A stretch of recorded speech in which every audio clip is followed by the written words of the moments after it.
Bueno, vamos a empezar. Mi nombre es Amador Marcos. Voy a presentar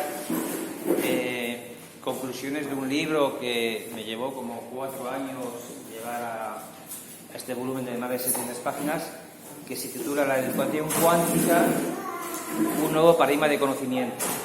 Entonces, en primer lugar me gustaría agradecer a Fernando Orozco y Gemma, que no los veo aquí, pero son los que me invitaron a este primer festival. Para mi caso es el primero, y conocer el ambiente tan maravilloso que hay aquí, tan espiritual, tan diverso y tan complementario, ¿no? En segundo lugar, quisiera decir que todo lo que voy a exponer aquí... Sí. ¿Esto es el laboratorio de creatividad? No, ¿verdad? No. Tranquilo.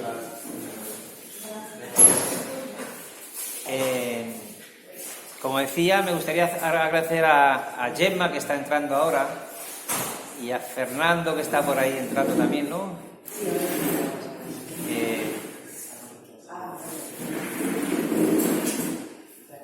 Gemma fue la que hizo de puente, invitarme aquí y conocer este ambiente maravilloso, ¿no? Y ahí entra Fer, el amigo Fer, con quien tuve en contacto para enlazar aquí el tema de esta presentación. Por tanto, mi agradecimiento a ellos, porque gracias a ellos estoy aquí con vosotros. En segundo lugar, quisiera decir que todo lo que voy a exponer aquí está disponible todo gratuitamente en mi web, que luego va a ser unas hojas y la tendrán a disposición, donde todos los artículos, todas las publicaciones, tanto y artículos científicos y libros, se pueden descargar gratuitamente en PDF, ¿vale? Yo considero que el conocimiento debe ser gratuito, no es patrimonio de nadie y no debe ser manipulado, por tanto, cada cual tiene que tener acceso al conocimiento. Todo esto estará disponible en mi web. En tercer lugar, quisiera explicar por qué el concepto de educación cuántica, ¿no? Aquí hay dos aspectos formales, lo que es la educación, bajo mi prisma, y lo que representa la cuántica relacionada con la educación. Entonces, en primer lugar, para explicar por qué yo estoy metido en temas educativos, me gustaría explicar de una manera biográfica qué es lo que ocurrió en mi vida, ¿no? Yo en el año 2008, con la crisis del capitalismo, yo me embargaron mi casa, perdí mi negocio, me encontré en la calle con 2 hijos adolescentes, vaya que tuve que empezar de cero y me quedé con deudas con los bancos, ¿no? Ante esta tesitura, muchas familias actualmente vemos que hay una media de 10 suicidios al día,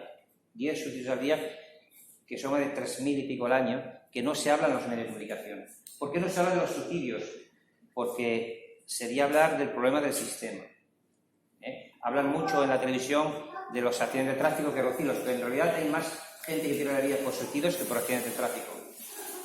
Esto representa un gran problema, porque si la gente se suicida porque le han quitado su casa o han perdido su trabajo o su medio de vida, es porque hay un grave problema en la sociedad, ¿vale? En mi caso, tuve que rearmarme y empezar de cero y plantearme, bueno, vamos a ver, o me quito la vida como mucha gente, o entonces vuelvo a hacer terapia personal, y es lo que hice para saber cuál es mi lugar en la vida. Entonces retomé mis estudios de filosofía, que años atrás había ejercido, pero había estudiado, pero nunca había ejercido, y me planteé empezar de cero a saber por qué hay tanto sufrimiento en el mundo. ¿Por qué la gente sufre en un sistema capitalista? ¿Quién maneja nuestros destinos? ¿Por qué llegamos a esta situación tan absurda que se apoya a los bancos, se salva a los bancos y no a las personas?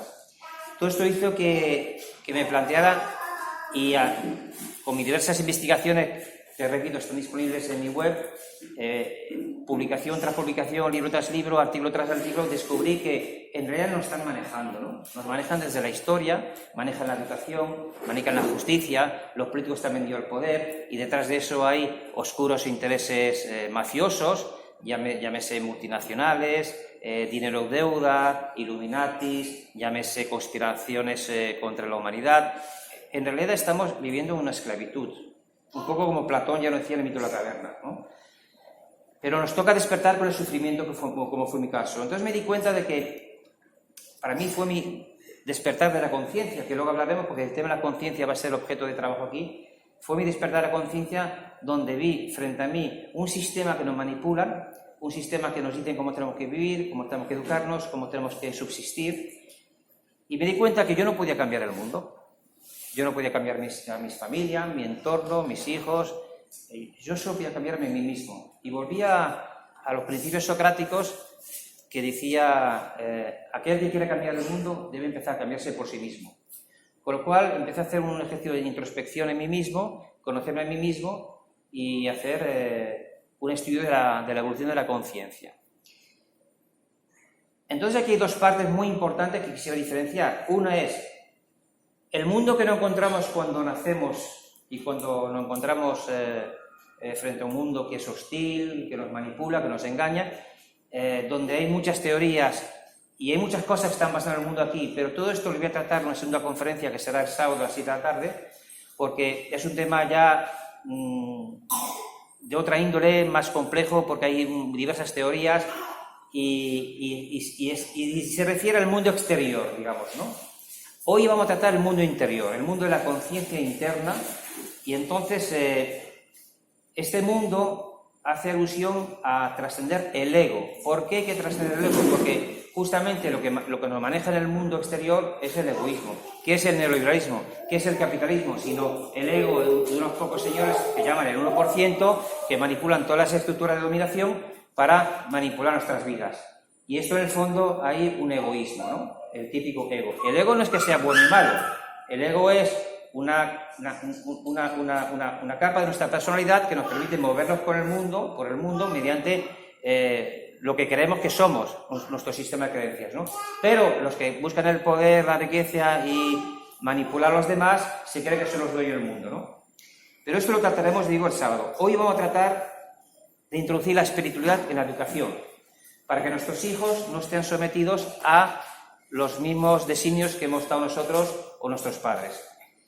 Y para eso me voy a hablar de la física cuántica, ¿no? Parece paradójico que la cuántica pueda remitir a la espiritualidad, pero yo voy a hablar de la espiritualidad desde una base filosófica, racional, y me voy a hablar de tres autores, que son Platón, Kant y Ken Wilber.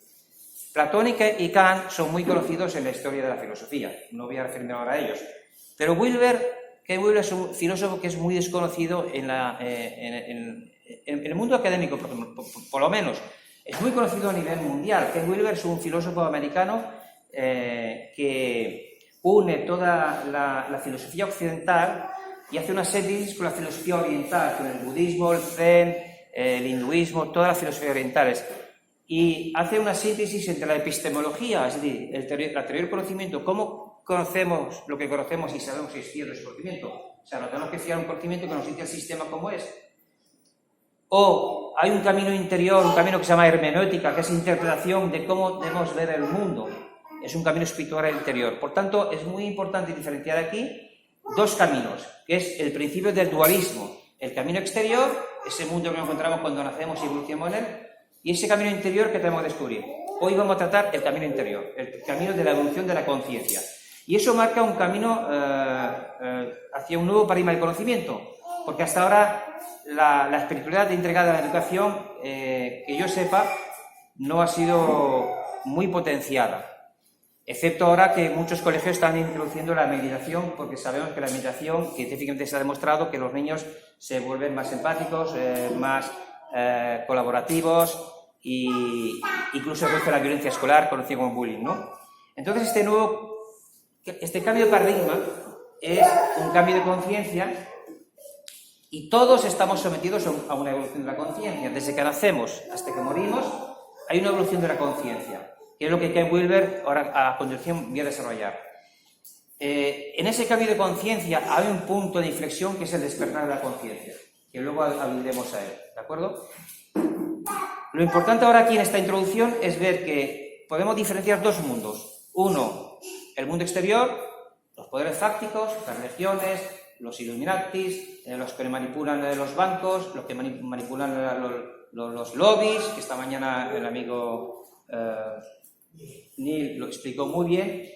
Pero esto corresponde a cómo comprendemos el mundo exterior. Esto lo trataré el sábado, pero hoy vamos a incidir sobre todo qué es lo que pasa por nuestras mentes, por nuestro mundo interior, y vamos a estudiar la evolución de la conciencia.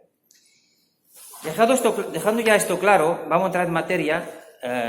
¿Y por qué introducimos el concepto de la cuántica en la educación? Es muy importante porque cuando surgió la física cuántica hubo dos experimentos que dejaron perplejos a los físicos cuánticos de la época. El primero fue el experimento de la doble rendija. Es un experimento donde los científicos se dieron cuenta que una partícula se podía convertir al mismo tiempo en partícula y onda. No lo entendían hasta que en un cierto momento introdujeron una medición.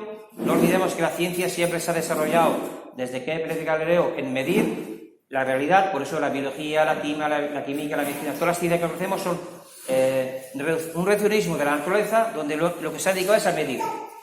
Pero cuando llegaron a la física cuántica se encontraron con una situación paradójica, que es que el observador influye en la creación de la realidad. La conciencia colapsa la función de onda. Esto fue una gran paradoja que abrió un campo muy importante a considerar la espiritualidad. El segundo experimento fue el entrelazamiento cuántico. Si cogemos, lo voy a explicar brevemente porque hay mucha gente que a lo mejor tiene conocimiento de esto, pero el entrelazamiento cuántico consiste en que si cogemos dos partículas que están relacionadas entre sí y las separamos a miles de años luz, cuando medimos el estado de una partícula, la otra tiene la información instantáneamente, incluso más rápido que la velocidad de la luz postulada por Einstein en su teoría de la relatividad. Eso a Einstein no le gustaba, porque Einstein decía, bueno, si hay una información que viaja más rápido que la luz, entonces eso quiere decir que abrimos el campo para los temas como la telepatía, lo paranormal y todos estos temas, ¿no? Y ciertamente, años después, se confirmó de que es así, la física cuántica es una teoría sólida y es así, o sea, la información viaja más rápido que la luz y de modo instantáneo. Estos dos experimentos, la doble rendija y el entrelazamiento cuántico, ¿qué empezaron a posibilitar? Pues los filósofos y los metafísicos de la época, incluso los propios científicos, empezaron a cuestionar de que en realidad ya no podemos dividir la naturaleza en estados cada vez más diminutos, porque cuando hemos llegado a dividir la partícula se transforma en onda y interviene la conciencia. Eso quiere decir que podemos contemplar la posibilidad que todos aquí somos uno. Todos pertenecemos al mismo espíritu. Eso evidentemente era una revolución, porque planteaba un gran problema filosófico y un gran problema espiritual. ¿Cómo iban a demostrar eso de que todos somos uno? Entonces surgieron una serie de físicos y teóricos. Uno de los primeros fue Fritjof Capra, un nombre difícil de pronunciar, Capra. Tuvo un bestseller que fue El Tao de la Física, o sea, un libro que se vendió horrores. Y él intentaba unir dos tipos de conocimiento, uno el de la ciencia y otro es el del camino místico, ¿no? También Amit Goswami es un teórico, profesor de física cuántica en Estados Unidos, que tiene multitud de libros sobre la relación entre la ciencia y la espiritualidad. Pero yo creo que el filósofo o el científico que mejor ha sabido sintetizar todos esos conocimientos ha sido Ken Wilber. Ken Wilber, repito, es un filósofo muy desconocido en el ámbito académico sobre todo, pero tiene muchos libros que han trascendido toda la filosofía que nos enseñan en los colegios de un modo académico. De este modo, Ken Wilber tiene un libro que se llama Cuestiones Cuánticas. Cuestiones Cuánticas es un libro donde recoge todos los escritos místicos de los padres fundadores de la relatividad de la física cuántica, es decir, Heisenberg, Schrödinger, Einstein, James, Planck, Pauli, Eddington. Todos estos teóricos de la física cuántica son lo que dio lugar a la teoría de la física cuántica. Pero todos ellos tenían algo en común, que cuando llegaron a ese estado de conocer el mundo físico, acabaron en un estado místico. Llegaron a lo que no podían más escudriñar la naturaleza y se encontraron con una experiencia mística, ¿no? Y entonces, Ken Wilber, con este libro, lo que plantea es que, de alguna manera, se puede empezar a conectar la racionalidad con la espiritualidad. Entonces, hay un movimiento que es conocido como misticismo cuántico, que el sistema peyorativamente los desmonta. Si vamos a Wikipedia, nos dice que nos llaman charlatanes cuánticos, porque unimos la física cuántica con el misticismo. Y entonces el objetivo de este libro es demostrar, ese es el objetivo fundamental, y aquí voy a demostrar que la física cuántica y el misticismo van de la mano. Entonces, no habría que hablar ya de misticismo cuántico en plan peyorativo, donde el sistema nos deja ahí como fuera del sistema académico, pero sí hay que hablar de un nuevo paradigma de conocimiento que es la filosofía transpersonal. La filosofía transpersonal, el concepto transpersonal es transpersonal más allá de lo personal, más allá del ego, más allá de la razón. Y Ken Wilber, en sus diferentes obras, me es difícil entrar aquí en detalle en toda su obra porque es muy extensa, pero básicamente lo que viene a demostrar, y de una manera epistemológica y hermenéutica, es que la razón y el espíritu pueden caminar juntos. Por tanto, este es el objetivo, esta es la traducción que quiero hacer para saber por dónde va el libro. Ya entrando en materia, pues, voy a dar unas hojas para seguir un poco la exposición. Las puedes ver por ahí. Por aquí.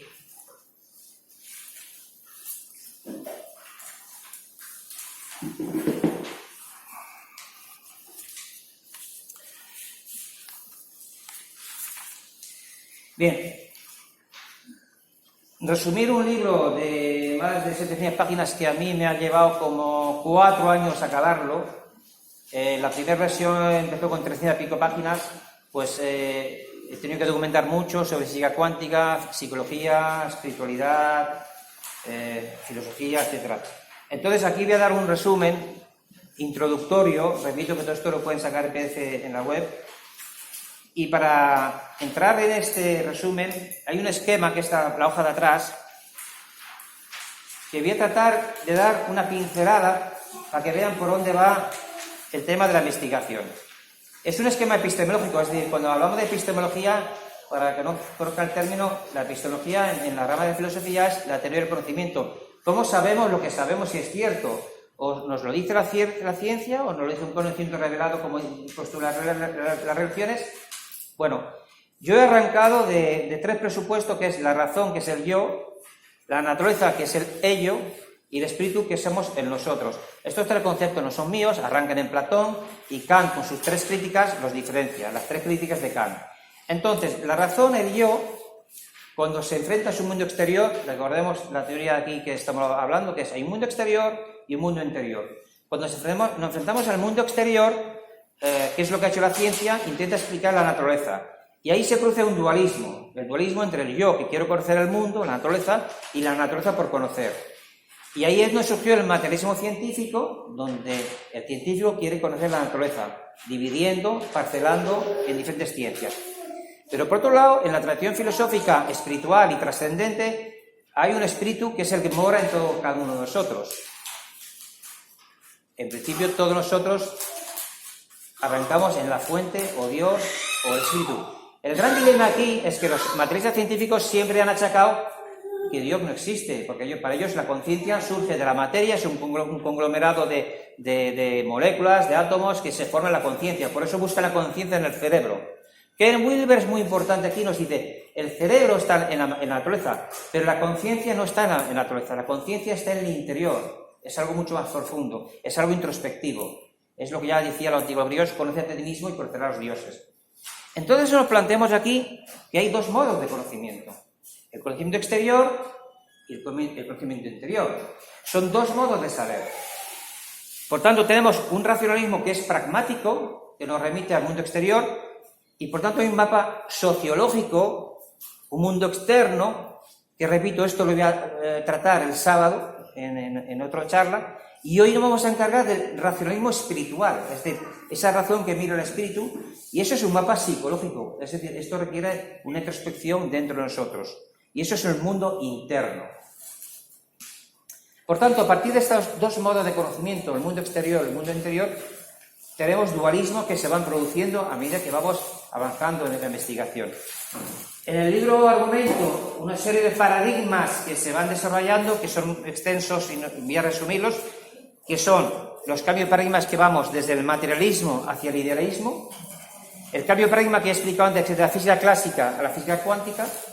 Hay otro paradigma, cambio de paradigma que es de la filosofía tradicional, conductista, psicoanalítica, y vamos hacia la psicología transpersonal, La psicología transpersonal es un movimiento que empezó en el año 60 y que empieza a incorporar la espiritualidad como ciencia del ser humano. Y también hay, por tanto, un cambio de paradigmas desde la conciencia personal es egoica, asociada a la razón, y la conciencia transpersonal, donde ya miramos el bien común, la empatía a los demás como uno mismo, ¿no? Esto es muy parecido a lo que ya Platón nos dijo con el mito de la caverna. Hay mucha gente que vive en la caverna viendo las sombras y tiene que despertar, salir de la caverna y ver la luz. Y estamos en esa tesitura. Y FACE actualmente está haciendo un gran trabajo en ese gran espíritu de resurgimiento de la colectividad, de nosotros, de ver un nuevo mundo, de otra manera de vivir y de relacionarnos. Pero, lamentablemente, venimos de un mundo, y yo he estado en varias charlas durante estos días, y casi todos estamos de acuerdo en común de que el sistema, llámese capitalismo neoliberal, políticas neoliberales, ya sea teorías de la conspiración o ya sea manipulación política, nos están llevando a un reduccionismo como personas que perdemos el sentido de la vida, ¿no? Y Platón ahí tiene toda la razón, porque lo que está pasando en el capitalismo actual es un reflejo del mito de la caverna de Platón. Por tanto, si miramos la historia de una manera retrospectiva desde el Renacimiento, la Ilustración, la Edad de la Razón, donde surgió el yo racional a partir de Descartes, que creó el dualismo entre lo exterior y lo interior, Occidente, el capitalismo, la filosofía occidental, se ha basado en el yo racional, que es un yo basado en el poder de la razón, es decir, la imposición de unas ideas de unos a otros. De hecho, cuando miramos la política en nuestros debates parlamentarios, ¿qué es lo que vemos? Unos que imponen sus razones y los otros que contraatacan imponiendo otras razones. Esto siempre lleva a la violencia, al descontento y no llega a ningún lado. Es decir, no hay posibilidad de ponerse de acuerdo entre todos si todo el mundo se basa en el ego, en el yo racional. Pero esto está llegando ya a un punto que es inaguantable. O sea, la gente ya no cree en las políticas, ya no cree en los mensajes que nos venden para las elecciones. Ya sabemos que los bancos sirven a otros intereses que nos manipulan desde más arriba. La gente ya está desesperando a una realidad que ha sido manipulada de modo histórico, a través de la educación, la justicia también está manipulada, la política, etcétera, etcétera. Entonces, hay una necesidad de cambio.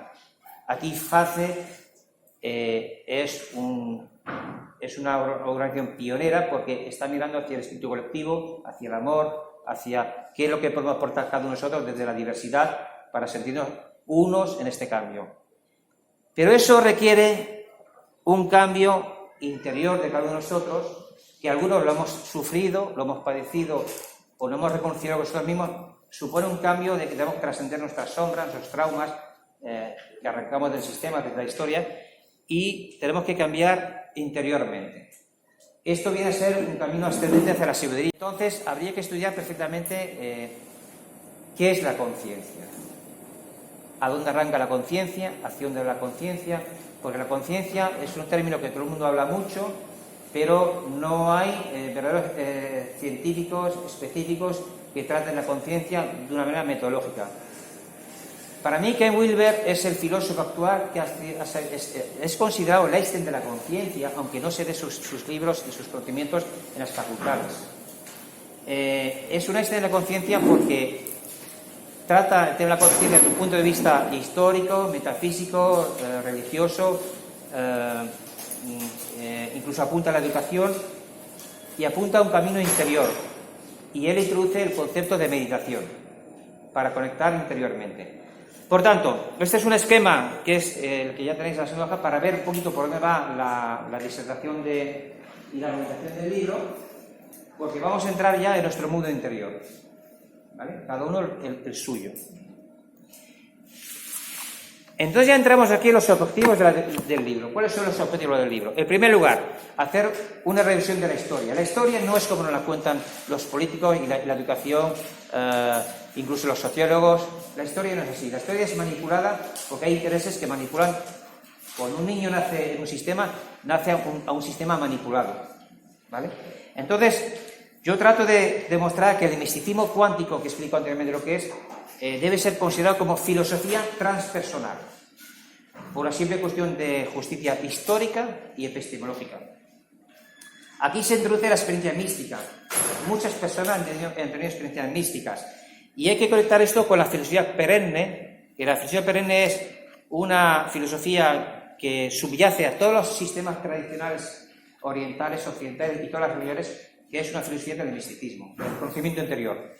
A nivel occidental, pues arrancó con los filósofos griegos, donde ya el famoso conócete a ti mismo y conocerás a los dioses, ¿no? Pero es que luego, en la década de los años 60, surgió la psicología transpersonal, que es la cuarta fuerza tras el conductismo, el psicoanálisis y la psicología humanista. La psicología transpersonal integra la espiritualidad, argumentando que el ser humano tiene una necesidad de buscar algo más fuera de sí mismo y conectando con los demás. Esta revisión de la historia nos lleva, por tanto, a una revisión también de la filosofía. La filosofía que nos enseñan en las universidades no es, a mi parecer, no es muy válida. Yo estudié 5 años en la Facultad de Filosofía, pero anteriormente, cuando era más joven, yo estudié en una escuela metafísica mística. Yo hacía meditación y cuando fui a la facultad, a mí me enseñaron muy poco relacionado con la espiritualidad. Todo era muy racional, pragmático, cronológico en la historia, pero no había un esquema para que me enseñaran cómo la historia se puede interpretar de otra manera. Ken Wilber me lo enseñó con su obra Sexo, Ecología y Espiritualidad, que es una obra maestra, es comparada a la República de Platón o comparable a Kant, a la crítica de la razón pura. Entonces, yo lo que pretendo con el libro también es demostrar que hay que dejar hablar de la filosofía tradicional, la que nos imparten en la educación tradicional en los colegios, y hay que introducir la espiritualidad, ahora conocida como filosofía transpersonal. Es decir, que tenemos que ir más allá de la razón y más allá del ego.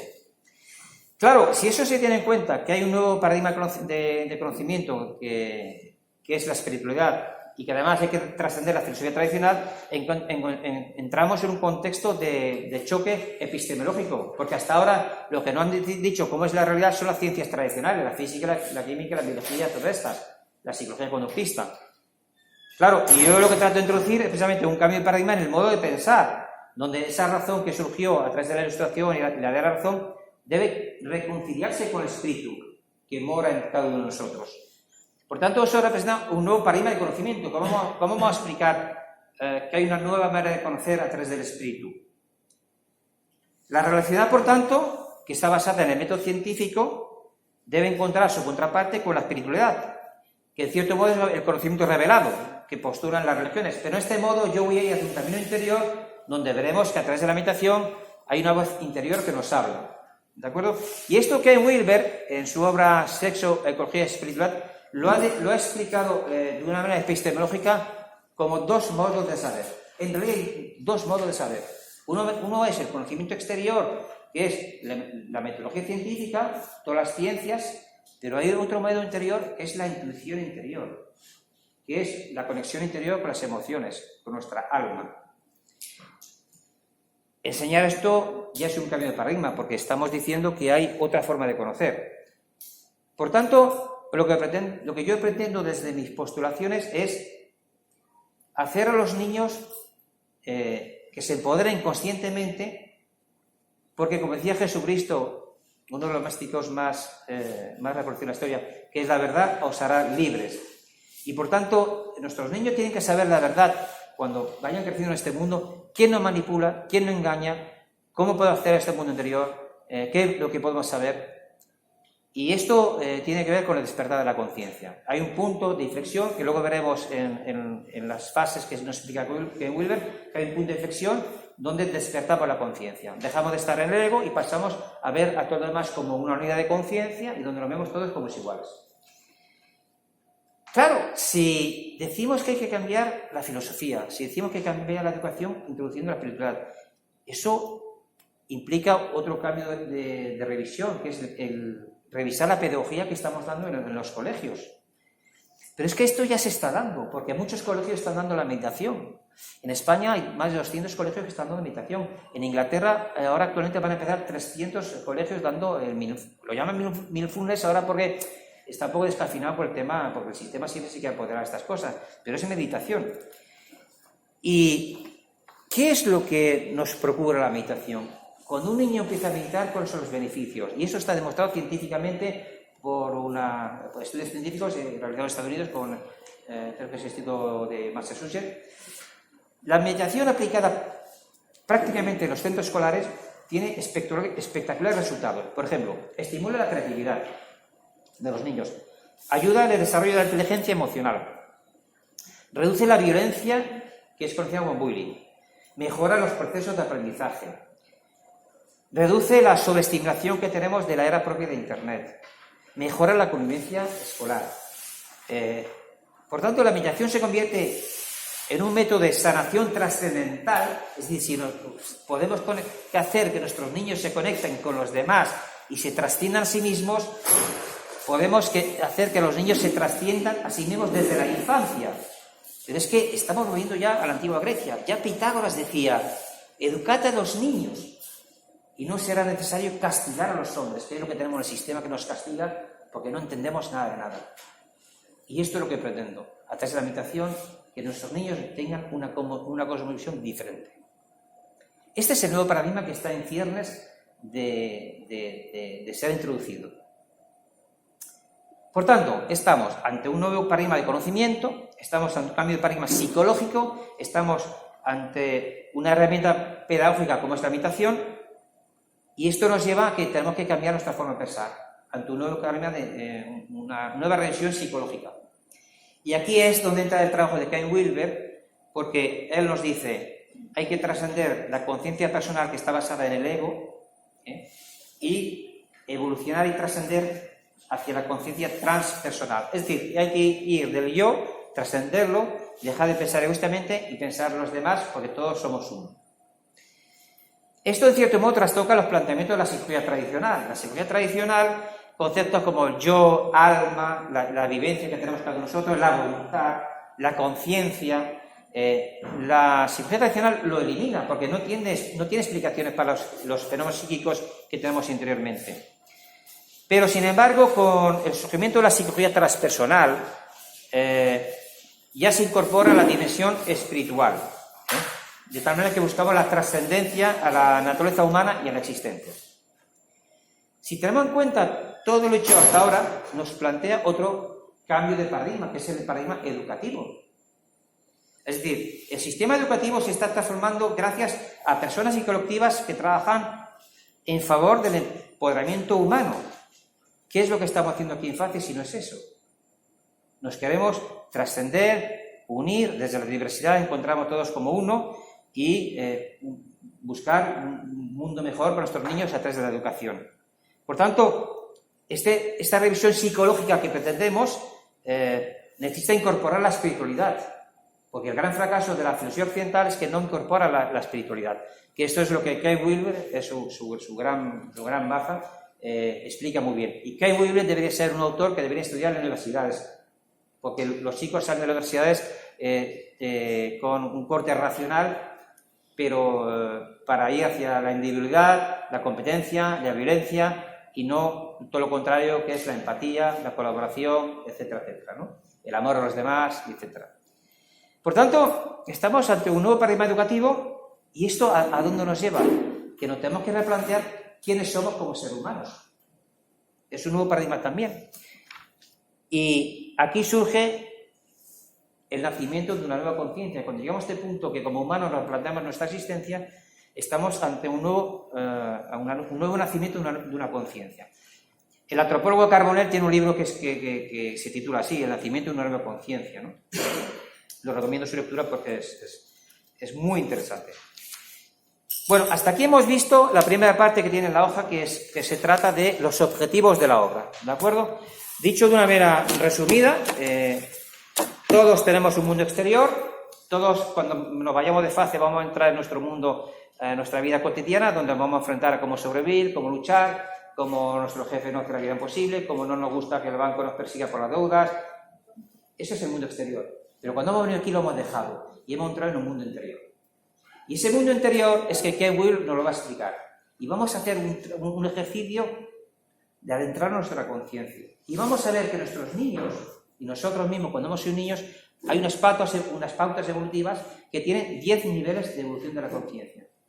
Y además son niveles de conciencia totalmente demostrados científicamente a través de la psicología, como estudios como Piaget, por ejemplo, ¿no? Entonces, Kay Wilber nos dice, muy bien, desde que nacemos hasta que morimos, la conciencia evoluciona. Pero en la mitad de camino hay una inflexión. Desde que el niño nace y llega a, que ahora veremos los estadios, hay un camino donde vamos hacia lo global. Nos incorporamos a una sociedad, nos incorporamos efectivamente con la familia, el entorno social, pero luego hay un punto de inflexión donde está el camino espiritual, que es la trascendencia. Entonces vamos a diferenciar estos dos conceptos que están diferenciados en la hoja con A y B, y vamos a ver primeramente el camino hacia lo global. Entonces, en este primer apartado, dice Wilber, hoy en día se habla mucho de conciencia, de perspectiva global. Todo el mundo dice, bueno, hay que tener una perspectiva global y de pensar globalmente y actuar localmente. Pero dice Wilber, pero es que en realidad un niño no nace con una perspectiva global, con una conciencia global. Él tiene que ir hacia un desarrollo, ¿de acuerdo? Con lo cual, la conciencia global no está en el niño, la va a adquirir con el tiempo y el paso de los años. Por tanto, dice Wilber, hay un proceso de la conciencia que se desarrolla y él dice que hay 9 estadios de la evolución de la conciencia. Recordemos que Wilber es uno de los considerados el Einstein de la conciencia porque recoge muchas tradiciones místicas, filosóficas, espirituales, todas las corrientes filosóficas de Occidente y hace un trabajo que tiene millones de libros ejemplares vendidos. Entonces vamos a ver estos 9 estadios de la conciencia desde que un niño nace y va evolucionando y se incorpora a la sociedad. El primer nivel es la incubación del yo físico. Muy bien, el bebé cuando nace no sabe distinguir el interior del exterior.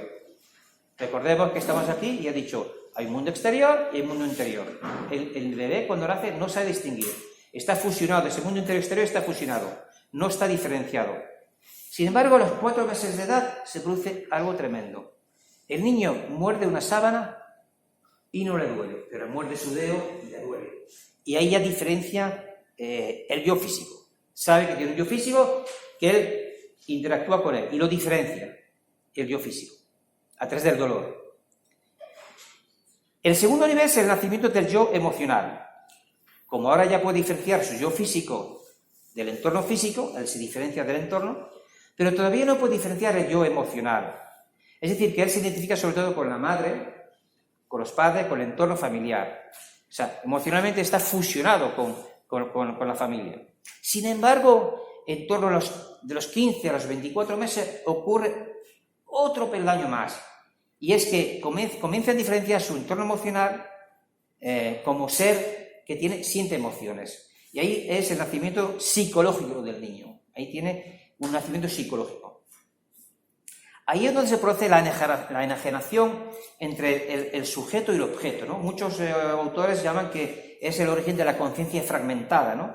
Es donde se diferencia el yo como sujeto y el mundo, el objeto que está ahí fuera, ¿no? Y esto solo se podrá trascender de una manera que se identifique con el despertar de la conciencia, que luego veremos cómo se llega a eso. El despertar espiritual. Pero el niño sigue su evolución, y entonces en el nivel 3 llega al nacimiento del yo conceptual, ¿no? Entonces, con el tiempo, el niño van surgiendo imágenes en su mente alrededor de los 7 meses, ¿no? Aparecen los símbolos también, y en torno a los 2 y 4 años aparecen los conceptos, ¿no? Entonces es cuando él, como yo, se ve así como mentalmente, un yo conceptual, y se identifica así como una capacidad de tener una mente, ¿de acuerdo? En ese momento empieza el mundo lingüístico, es el mundo de la nosfera, el mundo de la mente, ¿no? Es decir, aquí lo que se produce es que el niño es capaz de pensar en el pasado, reconocerse el presente y planificar en el futuro, ¿no? Eso es un espacio que abre al niño a controlar sus funciones corporales y a imaginar cosas que no están presentes en sus sentidos. La imaginación está surgiendo ahí. El sujeto comprende aquí, entonces, que la salvación no está en todo lo que le puedan decir o pueda estudiar, sino que debe enfrentarse a una realidad. y deberá interactuar con esa realidad.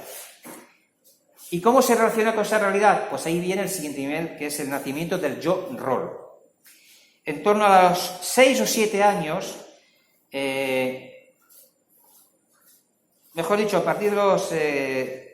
después de los 6 o 7 años llega a los 11 y 14 años, donde el niño aprende a tener reglas mentales y asume reglas mentales. Es decir, que asume el papel de los demás. Un niño tiene que aprender lo que le dice la madre, lo que dice el maestro, a tolerar a los demás, se tiene que poner en lugar de los demás. Esto ya constituye un gran avance, porque claro, el niño ya no está en su modo egocéntrico, sino que tiene que ponerse en lugar de los demás, lo cual nos lleva a una perspectiva mundicéntrica, ¿no? Recordemos que dice Wilber, cuando nace un niño no tiene una perspectiva mundicéntrica global, la tiene que ir adquiriendo. Aquí ya se tiene que poner el papel de los demás y entonces se da cuenta que su visión no es la única del mundo. Tiene que respetar a los demás, que es lo que los maestros y los padres suelen enseñar a los niños. Pero alcanzar una posición mundicéntrica global y ser totalmente amoroso y empático con los demás es algo muy difícil. Algo muy difícil que no se alcanza, no todo el mundo lo alcanza. En torno a entre los 11 y los 15 años, surge la capacidad de operar sobre el pensamiento. Es decir, que el niño ya no piensa que los demás también existen, sino que él puede pensar sobre su propio pensamiento. Es decir, puede racionalizar sus pensamientos. Y entonces puede incluso imaginar posibles mundos, ¿no? Se convierte en auténtico soñador. Por eso los adolescentes, cuando están en esa edad de los 14 y 16 años, son soñadores. Porque están integrándose en un mundo donde, si el mundo que ven no les gusta, lo están construyendo ellos, en su mundo imaginario, ¿no? Entonces, pueden prever mundos futuros. Es el mundo de haciendo un paralelismo con la edad de la razón y la ilustración, es el mundo de la razón y de la revolución. Por eso los adolescentes son revolucionarios, ¿no? Ellos ven que hay otro mundo más allá del que conocen. Y eso es una auténtica introspección. El chaval, el adolescente empieza a mirar su interior y descubre un mundo interno, ¿no? Y es lo que llama Ken Wilber el ojo de la mente. Es un espacio psicológico que se convierte en algo apasionante, ¿no? Muy creativo, y donde los niños son capaces de hacer auténticas virguerías para demostrar esa creatividad, ¿no? Pero lo importante aquí es que puede pensar sobre el pensamiento. Ya no que piensa, sino que piensa sobre el pensamiento. Y puede juzgar las normas que le son impuestas. Incluso, si se atreve, puede trascenderlas. El adolescente aquí ya se pregunta qué es lo correcto, qué es lo que no cuestiona ya toda la información exterior. Y se aproxima entonces a una auténtica actitud espiritual o transpersonal. Aquí es un momento importante porque cuando se plantea trascender lo que le viene desde el exterior, de la educación, la familia, y se plantea que hay un mundo imaginario que lo puede trascender, es donde empieza el auténtico camino espiritual. Dicho de otra manera, transpersonal. El término transpersonal vamos a adoptarlo como, es un término técnico, dice trans, más allá de la razón, más allá de la persona, pero equivale a espiritualidad. Y el adolescente aquí ya observa que hay un mundo global, con lo cual requiere una actitud moral, puesto que su único punto de vista no puede imponerse a los demás, sino requiere ponerse en el punto de vista de los demás. Pero lograr ese punto de vista global, mundicéntrico, donde todos seamos tratados de la misma manera, es algo muy difícil de lograr, porque en realidad no todo el mundo alcanza ese nivel de conciencia. Y eso lo estamos viendo en la práctica. La mayoría de personas son egocéntricas, etnocéntricas y no llegan al universalismo. O sea, egocéntrico están situados en su ego, y eso tiene que ver mucho con los poderes fácticos, el 1% los controlan, que son totalmente egocéntricos, ¿vale? Hay gente que es etnocéntrica, que considera que, bueno, yo soy mi clan, mi sociedad, mi familia o mi país, eso es ser etnocéntrico, pero todavía no llego a contemplar la humanidad entera como una unidad total. ¿De acuerdo? De hecho, hay un estudio que afirma que solo el 4% en Estados Unidos puede llegar a ese estado global o de considerar a los demás como que todos formáramos una unidad. Por tanto, aquí nos dice Ken Wilber, si es difícil llegar a este punto, él introduce el concepto de visión lógica, donde todo aquel que llega a este punto llega a un nivel de conciencia que es muy global e integradora. Y yo debo reconocer que lo que yo vivo aquí estos días en FACE es precisamente que estamos en ese estado de visión lógica. Todos aquí, desde la diversidad, desde los puntos complementarios que tenemos cada uno de nosotros, podemos ver que podemos trabajar complementariamente hacia una visión lógica de la unión entre el cuerpo, la mente, es decir, entre la biosfera y la noosfera, ¿no? Y aquí surge un concepto que dice Wilber, curioso, que es ¿quién trasciende la realidad? Cuando queremos trascender, ¿quién es el que está trascendiendo la realidad? Él introduce el concepto del yo observador. El yo observador es el que quiere trascender el cuerpo y la mente, ¿de acuerdo? Y cuando estamos en la situación de observar la realidad, en la quietud, en la calma espiritual, con la mente quieta, podemos observar la mente, nuestros pensamientos y el mundo, ¿no? Y por eso se llama centauro, porque unimos el cuerpo y la mente, y lo podemos observar. Por tanto, a partir de ahí ya dejamos atrás la fe ciega en los roles que el sistema nos ha impuesto, ya no aceptamos las reglas convencionales del sistema de la sociedad, sino que empezamos a considerar nuestro punto de vista como integrador, trascendente, global, por tanto espiritual. Aquí emerge el yo auténtico, ¿no? El que se identifica ya no con lo que el sistema nos dice, lo que vemos de fuera, sino que esa unión amorosa con uno mismo, con la familia, con el entorno, con el colegio, con la sociedad, ¿vale? Es decir, como diría Heidegger, sería una auténtica individualidad, guión, coma, guión, coma, comunión. Es decir, todos estamos integrados con todos. Aquí surge una cosa curiosa, que nos damos cuenta y tomamos conciencia de nuestra propia mortalidad y finitud. Somos seres mortales. Entonces llega la gran pregunta: ¿qué sentido tiene la vida si estamos abocados a la muerte? ¿Por qué vivir en estas circunstancias donde tenemos que superar el yo egocéntrico del sistema, el sufrimiento, para volcarnos a los demás? ¿Y hacia dónde nos conduce eso si vamos a morir? ¿Qué huella nos deja esto en nuestra conciencia? Y aquí acaba la primera parte de la evolución de la conciencia, desde que el chico que es niño nace y se plantea estas cuestiones espirituales. Y aquí Wilber introduce la segunda parte, que se adentra en los dominios trascendentes espirituales. Y son dominios que él dice que solamente lo pueden llegar a personas, por ejemplo, iluminados. ¿Cómo te llamas? Niels también. He dicho algo de la iluminación, me ha parecido estupendo hablar de la iluminación, porque Wilber llega a estos puntos de que hay unos niveles de conciencia que nos pueden llevar a la iluminación. Entonces él se plantea, ¿qué es el yo observar? Si nosotros cerramos los ojos actualmente y nos preguntamos, ¿quién soy yo como observador? Y una introspección en ese sentido nos llega a la conclusión de que en realidad hay un espíritu interior que es el yo con mayúsculas, que es el yo crístico. Entonces, esto nos impele, nos lleva a trascender la mente y nos lleva a unos dominios transpersonales, ¿no? O sea, vamos más allá de la mente y nos dirigimos hacia el espíritu. Claro, esto dicho así, según qué contexto, puede parecer muy religioso, ¿no? Pero no, aquí estamos hablando de cosas que cada uno podemos percibir en nuestra conciencia, ¿no? O sea, estamos hablando de las dimensiones superiores de la conciencia que han alcanzado gente como Buda, como Jesucristo, como muchos otros que han dado la historia, ¿no? Y aquí que lo diferencia que hay 4 niveles